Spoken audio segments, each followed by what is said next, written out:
जमीन मुद्दे बे समुदाय लोको वच्चे मारामारी થઈ ગઈ।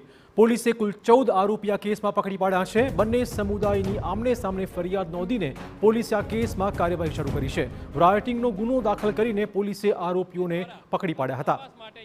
આરોપીઓને ઘટના સ્થળે લઈ જઈ કરાયું રિકન્સ્ટ્રક્શન। ફરિયાદીએ પ્લોટમાં કેબિન મૂકતા કેટલાક ઈસમોએ કરી હતી મારામારી। લાકડાના ફટકા લઈ બે સમુદાયના લોકો વચ્ચે બવાલ મચી હતી, જેમાં કાર્યવાહી સામે આવી છે।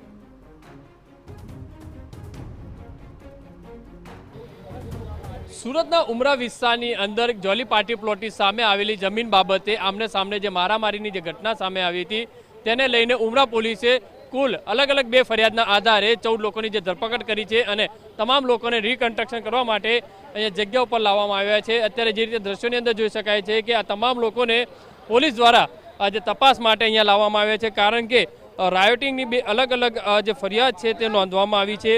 એક જે મુસ્લિમ સમાજના જે કેટલાક લોકો હતા અને બીજી બાજુ હિન્દુ સમાજના કેટલાક લોકો હતા। આમને સામને જે બે રાયોટિંગની ફરિયાદ નોંધાઈ છે અને જે રીતે કુલ 14 લોકોની જે ધરપકડ કરવામાં આવી છે અને જગ્યાને જે કબજા કરવા બાબતને લઈને આજે આખો જે મામલો સામે આવ્યો હતો। હાલમાં જે રીતે દ્રશ્યોની અંદર જોઈ શકાય છે કે ઉમરા પોલીસનો સ્ટાફ છે આરોપીઓને પોલીસ બંદોબસ્ત સાથે આ જગ્યા ઉપર જે જગ્યાએ મારામારીની જે ઘટનાને અંજામ આપવામાં આવ્યો હતો ત્યાં પહોંચવામાં આવી છે। તેમની જે પૂછપરછ છે તે કરવામાં આવી રહી છે।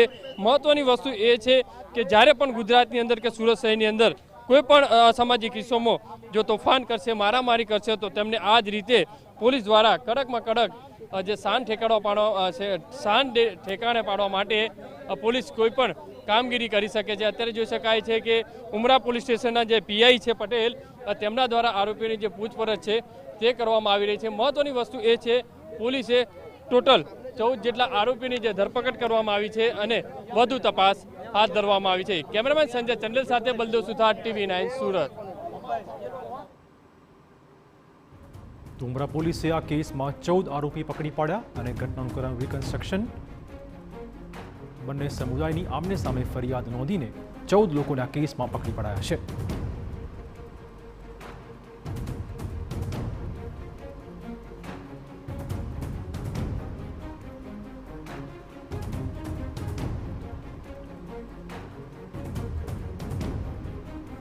તો જમીન મુદ્દે બે સમુદાય વચ્ચે બબાલ મચી હતી।